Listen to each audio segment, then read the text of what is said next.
দর্শক আসসালামু আলাইকুম। গুরুত্বপূর্ণ একটা খবর। জামায়াতে ইসলামের নারী কর্মীরা আবারও একটি বড় সমাবেশ করেছেন।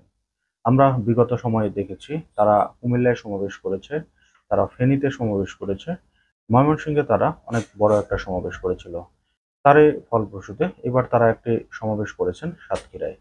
বিএনপির নেতাকর্মীরা যখন শেখ মুজিব বন্দনায় ব্যস্ত, সে সময় জামাতে ইসলামের নারী কর্মীরা কিন্তু একের পর এক সমাবেশ করছেন। বিভিন্ন জায়গায় তারা মহিলাদেরকে নিয়ে সম্মেলন করছেন, মহিলাদেরকে ভোট সম্পর্কে বোঝাচ্ছেন, জামাতে ইসলাম সম্পর্কে বোঝাচ্ছেন, এই কাজগুলো করছেন।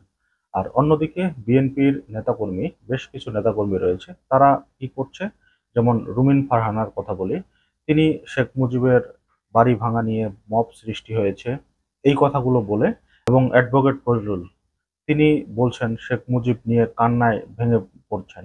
এরকম কাজকর্ম বিএনপিকে প্রতিনিয়ত কিন্তু 1% 2% করে ভোট কমাচ্ছে প্রতিদিন, এবং এই লোকগুলোর জন্যই বিএনপিকে একদিন ডুবতে হবে। খালেদা জিয়াকে যখন বাড়ি থেকে বের করে দেয় ক্যান্টনমেন্টের, তার বাসায় যখন মদের বোতল রাখা হয়, যখন পর্ন ছবির লিফলেট তার বাসায় রাখা হয়, তখন এই মায়া কান্না ফজলুর রহমানের, তারপরে রুমিন ফারহানা, এগুলো কোথায় ছিল?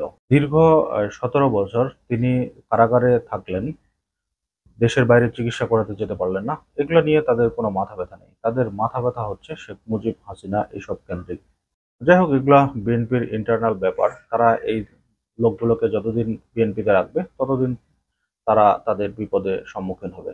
কালবেলার খবর, সাতক্ষীরা মহিলা জামাতের সমাবেশ। খবরে বলা হয়েছে সাতক্ষীরা তালায় মহিলা জামাতের সমাবেশ অনুষ্ঠিত হয়েছে 5ই জুলাই 11টায় তালা আল আমিন একাডেমিতে এই সমাবেশের আয়োজন করা হয়। এতে তালার বিভিন্ন এলাকা থেকে জামাতের মহিলা শাখার রুকনরা উপস্থিত ছিলেন। সমাবেশে সেই সাতক্ষীরা অঞ্চলে জামাতের বিভিন্ন নেতাকর্মী বক্তব্য রেখেছেন, এবং সেখানে যে নারী কর্মীরা রয়েছে তারা মূলত যেই কথাটি বলেছেন যে ভোট হচ্ছে একটি পবিত্র আমানত, সৎ, খোদাভীরু যোগ্য ব্যক্তিকে ভোট দিয়ে আমাদের তা রক্ষা করতে হবে। আগামীতে যাতে বাংলাদেশে সৎ লোকের শাসন কায়েম হয় তার জন্য সবাইকে নিরলস পরিশ্রম করে যেতে হবে। তবেই আমরা কাঙ্ক্ষিত লক্ষ্যে পৌঁছাতে পারবো। এছাড়া জামাতে ইসলামের যে নারী কর্মীরা রয়েছে তারা কিন্তু প্রতিনিয়ত, বিশেষ করে মহিলা শ্রেণীর যেহেতু বড় অঙ্কের একটা ভোট রয়েছে বাংলাদেশে, তাদেরকে কিন্তু জামাতে ইসলাম সম্পর্কে বুঝাচ্ছেন, ধারণা দিচ্ছেন, এবং মানুষের যে জামাতে ইসলাম সম্পর্কে একটা ভুল ধারণা ছিল সেই ধারণাগুলো তাদের সামনে উপস্থাপন করছেন। ইতিমধ্যে কিন্তু আমরা দেখেছি যে অনেক মানুষ কিন্তু জামাতের প্রতি পজিটিভ মন্তব্য পোষণ করছেন। এছাড়াও জামাতের আগের যে রাজনীতি ছিল সেটা থেকে তারা কিন্তু বেরিয়ে এসছে। এখন কিন্তু তারা ধর্মভিত্তিক কোনো রাজনীতি করছে না। যেমন হিন্দু, বৌদ্ধ, খ্রিস্টান তারাও কিন্তু জামাতে ইসলামে অংশগ্রহণ করতে পারবে, এরকম প্রচার প্রচারণাও কিন্তু ইতিমধ্যে আমরা দেখেছি।